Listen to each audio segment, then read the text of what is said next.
ಅಮೆರಿಕದ ದಾದಾಗಿರಿಗೆ ಜಗ್ಗದ Bharat. Modi confidence ಹಿಂದಿದೆ ಚತುರ್ವ್ಯೂಹ. Vijaya Karnataka web ವೀಕ್ಷಕರಿಗೆ ನಮಸ್ಕಾರ. ನಾನು ಶಿವಮೂರ್ತಿ ಸರ್ವ. ಅಮೆರಿಕ ಅಧ್ಯಕ್ಷ ಡೊನಾಲ್ಡ್ ಟ್ರಂಪ್ ಭಾರತದ ಮೇಲೆ ಸುಂಕದ ಬ್ರಹ್ಮಾಸ್ತ್ರವನ್ನು ಪ್ರಯೋಗಿಸಿದ್ದಾರೆ. ಭಾರತವು ರಷ್ಯಾದಿಂದ ತೈಲ ಖರೀದಿಸಿದ್ದಕ್ಕೆ ಕೆರಳಿರುವ ಟ್ರಂಪ್ ಭಾರತೀಯ ಉತ್ಪನ್ನಗಳ ಮೇಲೆ 50% ಬೃಹತ್ ಸುಂಕವನ್ನು ಭಾರತದ ಮೇಲೆ ವಿಧಿಸಿದ್ದಾರೆ. ಇದು ಭಾರತದ $60.2 ಬಿಲಿಯನ್ ಮೌಲ್ಯದ ರಫ್ತಿನ ಮೇಲೆ ನೇರ ಪರಿಣಾಮ ಬೀರಲಿದ್ದು, ಜವಳಿ, ಆಭರಣ, ಸಿಗಡಿ, ಪೀಠೋಪಕರಣಗಳಂತಹ ಕ್ಷೇತ್ರಗಳು ತತ್ತರಿಸಿವೆ.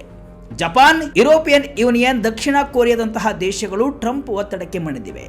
ಆದರೆ ಭಾರತ ಮಾತ್ರ ಅಮೆರಿಕ ವಿರುದ್ಧ ದೃಢವಾಗಿ ನಿಂತಿದ್ದು, ಯಾರ ಒತ್ತಡಕ್ಕೂ ನಾವು ಮಣಿಯಲ್ಲ ಅಂತ ಗುಡುಗಿದೆ. ಅಷ್ಟಕ್ಕೂ ಭಾರತಕ್ಕೆ ಈ ಆತ್ಮವಿಶ್ವಾಸ ಎಲ್ಲಿಂದ ಬಂತು? ಇದು ಕೇವಲ ದುಡುಕಿನ ನಿರ್ಧಾರವೇ ಅನ್ನೋದನ್ನು ನೋಡಿದರೆ ಖಂಡಿತ ಅಲ್ಲ. ಇದು ಪ್ರಧಾನಿ ಮೋದಿಯವರ ನೇತೃತ್ವದಲ್ಲಿ ರೂಪಿಸಲಾದ ಒಂದು ಸುದೀರ್ಘ ಮತ್ತು ಸುಭದ್ರ ರಣತಂತ್ರ. ಹಾಗಾದರೆ ಟ್ರಂಪ್ರ ಈ ಸುಂಕ ಸಮರವನ್ನು ಎದುರಿಸಲು ಮೋದಿ ಸರ್ಕಾರ ಹೆಣೆದಿರುವ ಆ ವ್ಯೂಹವಾದರೂ ಏನು? ಭಾರತದ ಬಳಿ ಇರುವ ಆಂತರಿಕ ಶಕ್ತಿಗಳು ಏನು ಎಂಬುದನ್ನು ಈ ವಿಡಿಯೋದಲ್ಲಿ ಡೀಟೇಲ್ ಆಗಿ ನೋಡ್ಕೊಂಡು ಬರೋಣ ಬನ್ನಿ.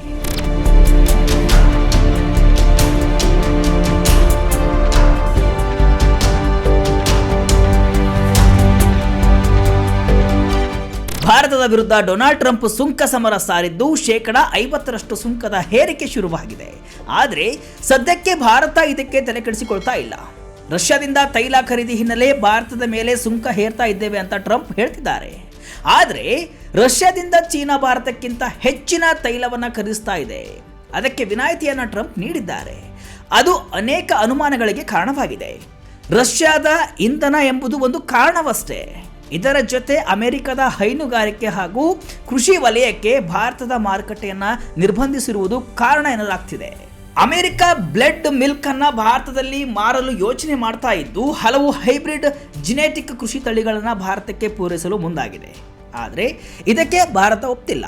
ಈ ಹಿನ್ನೆಲೆ ಭಾರತದ ಮೇಲೆ ರಷ್ಯಾ ಕಾರಣ ನೀಡಿ ಟ್ರಂಪ್ ಸುಂಕವನ್ನು ಹೇರ್ತಾ ಇದ್ದಾರೆ. ಆದರೆ ಅಮೆರಿಕದ ಬೆದರಿಕೆಗಳಿಗೆ ಭಾರತ ಬಗ್ತಾ ಇಲ್ಲ. ಇದಕ್ಕೆ ಭಾರತ ಆರ್ಥಿಕ ಅಡಿಪಾಯ ಅತ್ಯಂತ ಸದೃಢವಾಗಿರುವುದು, ಗಟ್ಟಿಯಾಗಿರುವುದು ಕಾರಣ. ಮೋದಿ ಇಷ್ಟೊಂದು ಗಟ್ಟಿಯಾಗಿ ಟ್ರಂಪ್ ವಿರುದ್ಧ ಅಚಲ ನಿಲುವನ್ನು ಪ್ರದರ್ಶಿಸಲು 4 ಆಧಾರ ಸ್ತಂಭಗಳು ಕಾರಣ. ಅದನ್ನು ನೋಡ್ತಾ ಹೋಗೋಣ ಬನ್ನಿ.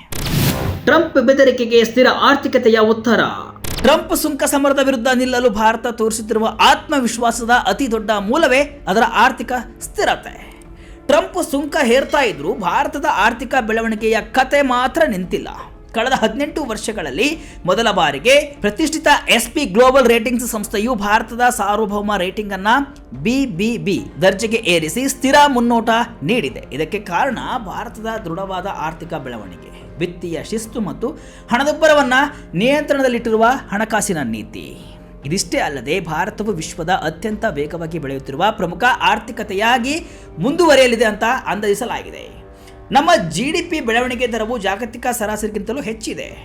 ಅದರ ಜೊತೆಗೆ ದೇಶದ ಸಾಲದ ಪ್ರಮಾಣ ನಿಯಂತ್ರಣದಲ್ಲಿದೆ. ವಿದೇಶಿ ವಿನಿಮಯ ಸಂಗ್ರಹ ಬಲಿಷ್ಠವಾಗಿದೆ ಮತ್ತು ಚಾಲ್ತಿ ಖಾತೆ ಕೊರತೆ ನಿಯಂತ್ರಣದಲ್ಲಿದೆ. ಇವೆಲ್ಲವೂ ಅಮೆರಿಕದಂತಹ ಬಾಹ್ಯ ಆಘಾತಗಳಿಂದ ದೇಶವನ್ನು ರಕ್ಷಿಸುವ ಕವಚಗಳು ಆಗಿವೆ. SP ಗ್ಲೋಬಲ್ ರೇಟಿಂಗ್ಸ್ನ ನಿರ್ದೇಶಕ ಫಾರ್ಮ್ ಪೂವಾ ಅವರ ಪ್ರಕಾರ ಅಮೆರಿಕಕ್ಕೆ ಭಾರತ ಮಾಡುವ ರಫ್ತು ನಮ್ಮ GDPಯ ಕೇವಲ 1% ಅಷ್ಟೇ. ಹೀಗಾಗಿ ಸುಂಕಗಳು ಹೆಚ್ಚಾದರೂ ಅದು ಭಾರತದ ದೀರ್ಘಕಾಲೀನ ಬೆಳವಣಿಗೆಯ ಮೇಲೆ ದೊಡ್ಡ ಪರಿಣಾಮ ಬೀರಲ್ಲ. ಅಲ್ಪಾವಧಿಯಲ್ಲಿ ಸ್ವಲ್ಪ ಹೊಡೆತ ಬೀಳಬಹುದಷ್ಟೇ ಅಂತ ಹೇಳ್ತಿದ್ದಾರೆ. ಈ ಹಿನ್ನೆಲೆ ಟ್ರಂಪ್ ಬೆದರಿಕೆಗೆ ಕಣ್ಣು ಮಿಟುಕಿಸದೆ ನಿಲ್ಲುವ ತಾಕತ್ತು ಭಾರತಕ್ಕೆ ಇದೆ. ದೇಶದ 140 ಕೋಟಿ ಜನರೇ ಭಾರತದ ಶಕ್ತಿ.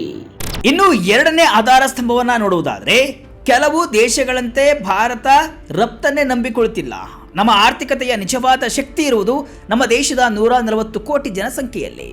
ಭಾರತದ GDPಯ 60%ಗಿಂತಲೂ ಹೆಚ್ಚು ಪಾಲು ದೇಶೀಯ ಬೇಡಿಕೆಯಿಂದ ಬರುತ್ತೆ. ಇದರಲ್ಲಿ ಜನರ ಖರ್ಚು, ಸೇವಾ ವಲಯ ಮತ್ತು ಮೂಲ ಸೌಕರ್ಯಗಳು ಸೇರಿವೆ. ಇದು ಅಮೆರಿಕದ ಸುಂಕದಂತಹ ಬಾಹ್ಯ ಆಘಾತಗಳಿಂದ ಆರ್ಥಿಕತೆಯನ್ನು ರಕ್ಷಿಸುವ ದೊಡ್ಡ ಕವಚದಂತೆ ಕೆಲಸವನ್ನು ಮಾಡುತ್ತೆ. ಇದರ ಜೊತೆ ಮೋದಿ ಸರ್ಕಾರವು ಸರಕು ಮತ್ತು ಸೇವಾ ತೆರಿಗೆಯಲ್ಲಿ ಮಹತ್ವದ ಸುಧಾರಣೆಗಳನ್ನು ತರಲು ಮುಂದಾಗಿದೆ. ಪ್ರಸ್ತುತ ಇರುವ ಬಹುಹಂತದ ತೆರಿಗೆ ವ್ಯವಸ್ಥೆಯನ್ನ ಕೇವಲ 2 ಹಂತಗಳಿಗೆ ಇಳಿಸುವ ಪ್ರಸ್ತಾಪವಿದೆ.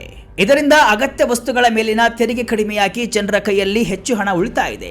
ಈ GST ಸುಧಾರಣೆಯಿಂದಲೇ ದೇಶದ ಜನರ ಬಳಕೆಯ ಖರ್ಚು 1.98 ಲಕ್ಷ ಕೋಟಿ ರೂಪಾಯಿಗಳಷ್ಟು ಹೆಚ್ಚಾಗಲಿದೆ. ಬಜೆಟ್ನಲ್ಲಿ ಘೋಷಿಸಲಾದ ಆದಾಯ ತೆರಿಗೆ ಕಡಿತವನ್ನು ಸೇರಿಸಿದರೆ ಒಟ್ಟು 5.31 ಲಕ್ಷ ಕೋಟಿ ರೂಪಾಯಿಗಳ ಹೆಚ್ಚುವರಿ ಬಳಕೆಯು ಆರ್ಥಿಕತೆಗೆ ಸೇರ್ಪಡೆಯಾಗಲಿದೆ. ಇದು ನಮ್ಮ GDPಯ ಸುಮಾರು 1.6% ಸಮ ಅಂತ SBI ಸಂಶೋಧನಾ ವರದಿ ಹೇಳಿದ್ದು, ಈ ಹೆಚ್ಚುವರಿ ಬೇಡಿಕೆ ಆರ್ಥಿಕತೆಯ ವಿವಿಧ ಕ್ಷೇತ್ರಗಳಿಗೆ ದೊಡ್ಡ ಚೈತನ್ಯವನ್ನ ನೀಡಲಿದೆ. ಸಂಕಷ್ಟವನ್ನೇ ಅವಕಾಶವಾಗಿಸುವ ಮೋದಿ ಚಾಣಾಕ್ಷತೆ. ಇನ್ನು ಡೊನಾಲ್ಡ್ ಟ್ರಂಪ್ ಅವರ ಸುಂಕದ ಒತ್ತಡಕ್ಕೆ ಮಣಿಯುವ ಬದಲು ಮೋದಿ ಸರ್ಕಾರವು ಈ ಬಿಕ್ಕಟ್ಟನ್ನು ಆಳವಾದ ಆರ್ಥಿಕ ಸುಧಾರಣೆಗಳಿಗೆ ವೇದಿಕೆಯಾಗಿ ಬಳಸಿಕೊಳ್ತಾ ಇದೆ. ಈಗಾಗಲೇ ಪ್ರಧಾನಿ ಮೋದಿ ತಮ್ಮ ಸ್ವಾತಂತ್ರ್ಯೋತ್ಸವದ ಭಾಷಣದಲ್ಲಿ ಮುಂದಿನ ತಲೆಮಾರಿನ ಸುಧಾರಣೆಗಳ ಬಗ್ಗೆ ಮಾತನಾಡಿದ್ದಾರೆ. GST ಸುಧಾರಣೆ ಕೇವಲ ಆರಂಭ. ಲಾಜಿಸ್ಟಿಕ್ಸ್, ಡಿಜಿಟಲ್ ಮೂಲಸೌಕರ್ಯ, ಕಾರ್ಮಿಕ ಕಾನೂನುಗಳು ಮತ್ತು ಬಂಡವಾಳ ಮಾರುಕಟ್ಟೆಯಲ್ಲಿ ಸುಧಾರಣೆಗಳನ್ನು ತರಲು ಸರ್ಕಾರ ಸಜ್ಜಾಗಿದೆ. ಈ ಸುಧಾರಣೆಗಳನ್ನು ಕಾರ್ಯಗತಗೊಳಿಸಲು ಪ್ರಧಾನಿ ಮೋದಿ 2 ಉನ್ನತ ಮಟ್ಟದ ಸಮಿತಿಗಳನ್ನು ಕೂಡ ರಚನೆಯನ್ನ ಮಾಡಿದ್ದಾರೆ. ಇದರ ಜೊತೆ ಬಿಕ್ಕಟ್ಟಿನಲ್ಲೇ ಪರಿಹಾರ ಕಂಡುಕೊಳ್ಳಲು ಮೋದಿ ಸರ್ಕಾರ ಮುಂದಾಗಿದ್ದು, ಪ್ರಸ್ತುತ ಪರಿಸ್ಥಿತಿಯಲ್ಲಿ ಸಾಮಾನ್ಯ ನೀತಿಗಳು ಕೆಲಸ ಮಾಡುವುದಿಲ್ಲ, ಕಠಿಣ ಸುಧಾರಣೆಗಳನ್ನು ಕೈಗೊಳ್ಳದೇ ಇರುವ ಏಕೈಕ ದಾರಿ ಅಂತ ಆರ್ಥಿಕ ತಜ್ಞರು ಹೇಳ್ತಾರೆ. ಈ ಮೂಲಕ ಟ್ರಂಪ್ ಬೆದರಿಕೆಯನ್ನೇ ದೇಶದ ಆರ್ಥಿಕತೆಗೆ ಬೂಸ್ಟ್ ನೀಡಲು ಮೋದಿ ಸರ್ಕಾರ ಬಳಸಿಕೊಳ್ತಾ ಇದೆ. ಭಾರತದಿಂದ ಅಮೆರಿಕವನ್ನ ಮೀರಿ ಬೆಳೆಯುವ ತಂತ್ರ. ಇನ್ನು 4ನೇದಾಗಿ, ಒಂದೇ ಬುಟ್ಟಿಯಲ್ಲಿ ಎಲ್ಲಾ ಮೊಟ್ಟೆಗಳನ್ನು ಇಡಬಾರದು ಎಂಬ ಮಾತಿನಂತೆ ಭಾರತವು ಅಮೆರಿಕದ ಮೇಲಿನ ತನ್ನ ವ್ಯಾಪಾರ ಅವಲಂಬನೆಯನ್ನ ಕಡಿಮೆ ಮಾಡಲು ಏನೆಲ್ಲ ಮಾಡಬೇಕು ಅದನ್ನ ವೇಗವಾಗಿ ಮಾಡ್ತಾ ಇದೆ. ಭಾರತ ಸ್ಟ್ರಾಟಜಿಕ್ ಹೆಡ್ಜಿಂಗ್ ತಂತ್ರವನ್ನು ಅನುಸರಿಸ್ತಾ ಇದ್ದು, ಅನೇಕ ಪಾಲುದಾರರನ್ನು ಹೊಂದುವಂತಹ ಮೂಲಕ ಯಾರೋ ಒಬ್ಬರು ನಮ್ಮ ಮೇಲೆ ಒತ್ತಡವನ್ನು ಹೇರದಂತೆ ನೋಡಿಕೊಳ್ಳುವುದು ಇದರ ಪ್ರಮುಖ ಉದ್ದೇಶ. ಭಾರತ ಹೊಸ ಮಾರುಕಟ್ಟೆಗಳ ಶೋಧವನ್ನು ನಡೆಸ್ತಾ ಇದೆ. ಭಾರತ ಈಗಾಗಲೇ ಯುನೈಟೆಡ್ ಕಿಂಗ್ಡಮ್ ಜೊತೆ ಮುಕ್ತ ವ್ಯಾಪಾರ ಒಪ್ಪಂದಕ್ಕೆ ಸಹಿ ಹಾಕಿದೆ. ಯುರೋಪಿಯನ್ ಯೂನಿಯನ್ ಮತ್ತು ರಷ್ಯಾ ನೇತೃತ್ವದ ಯುರೇಷಿಯನ್ ಎಕನಾಮಿಕ್ ಯೂನಿಯನ್ ಜೊತೆಗೂ ಕೂಡ ಮಾತುಕತೆಗಳು ವೇಗವನ್ನು ಪಡೆದಿವೆ. ಒಮನ್ ಜೊತೆಗಿನ ಒಪ್ಪಂದ ಅಂತಿಮಗೊಂಡಿದ್ದು, ಆಸಿಯನ್ ಬಣದ ಜೊತೆಗಿನ ವ್ಯಾಪಾರ ಒಪ್ಪಂದದ ಪರಿಶೀಲನೆ ನಡೀತಾ ಇದೆ. ಭಾರತ ಚೀನಾ ಸಂಬಂಧ ಸುಧಾರಿಸ್ತಾ ಇದ್ದು, ಚೀನಾಕ್ಕೆ ಭಾರತದ ರಫ್ತು ಸಾಮರ್ಥ್ಯ $161 ಬಿಲಿಯನ್ ನಷ್ಟಿದೆ. ಇದು ಸದ್ಯಕ್ಕೆ ಹೋಲಿಸಿದರೆ 10 ಪಟ್ಟು ಹೆಚ್ಚು. ಈ ಮೂಲಕ ಅಮೆರಿಕದ ಮಾರುಕಟ್ಟೆಯಲ್ಲಿನ ನಷ್ಟವನ್ನ ಇತರ ದೇಶಗಳೊಂದಿಗೆ ವ್ಯಾಪಾರ ವೃದ್ಧಿಸುವ ಮೂಲಕ ಸರಿದೂಗಿಸಲು ಭಾರತ ಸಿದ್ಧತೆಯನ್ನ ನಡೆಸಿದೆ. 3ನೇ ಕಣ್ಣು ತೆಗೆದರೆ ಅಮೆರಿಕದ ಕತೆ ಅಷ್ಟೇ. ಟ್ರಂಪ್ ವಿರುದ್ಧ ಗುಡುಗಿದ ಶಿವರಾಜ್ ಸಿಂಗ್ ಚೌಹಾಣ್. ಇದರ ನಡುವೆ ಕೇಂದ್ರ ಕೃಷಿ ಸಚಿವ ಶಿವರಾಜ್ ಸಿಂಗ್ ಚೌಹಾಣ್ ಮಾತನಾಡಿರುವುದು ಕೂಡ ಗಮನವನ್ನು ಸೆಳೀತಾ ಇದೆ. ನಮ್ಮ ಮೇಲೆ ದಾದಾಗಿರಿ ಮಾಡಲು ಪ್ರಯತ್ನಿಸುವವರು ಕೇಳಿಸಿಕೊಳ್ಳಲಿ. ನಾವು ನಮ್ಮ 3ನೇ ಕಣ್ಣು ತೆರೆದರೆ ಅವರು ಎಲ್ಲಿಯೂ ನಿಲ್ಲಲು ಸಾಧ್ಯವಾಗುವುದಿಲ್ಲ. ಪ್ರಧಾನಿ ಮೋದಿ ಅವರು ಸ್ಪಷ್ಟವಾಗಿ ಹೇಳಿದ್ದಾರೆ, ಜಗತ್ತಿನ ಎಂತಹ ದೊಡ್ಡ ದಾದಾ ಬಂದರೂ ದೇಶದ ರೈತರ ಹಿತಾಸಕ್ತಿಗಳೊಂದಿಗೆ ಯಾವುದೇ ರಾಜಿ ಇಲ್ಲ ಅಂತ ಗುಡುಗಿದ್ದಾರೆ. ಇದೇ ವೇಳೆ ಸ್ವದೇಶಿ ವಸ್ತುಗಳನ್ನು ಬಳಸುವಂತೆ ಕರೆ ನೀಡಿರುವ ಅವರು, ಭಾರತ ಇಂದು ಜಗತ್ತಿನ ಕಣ್ಣಲ್ಲಿ ಕಣ್ಣಿಟ್ಟು ನಿರ್ಭಯವಾಗಿ ಮಾತನಾಡ್ತಿದೆ. ನಾವು ಯಾರಿಗೂ ತಲೆಬಾಗುವುದಿಲ್ಲ, ಯಾರಿಂದಲೂ ದಬ್ಬಾಳಿಕೆಗೆ ಒಳಗಾಗುವುದಿಲ್ಲ ಅಂತ ನೇರ ವಾರ್ನಿಂಗ್ ಅನ್ನ ಮಧ್ಯಪ್ರದೇಶದ ಮಾಜಿ ಸಿಎಂ ಹಾಗೂ ಕೇಂದ್ರ ಕೃಷಿ ಸಚಿವ ಶಿವರಾಜ್ ಸಿಂಗ್ ಚೌಹಾಣ್ ನೀಡಿದ್ದಾರೆ.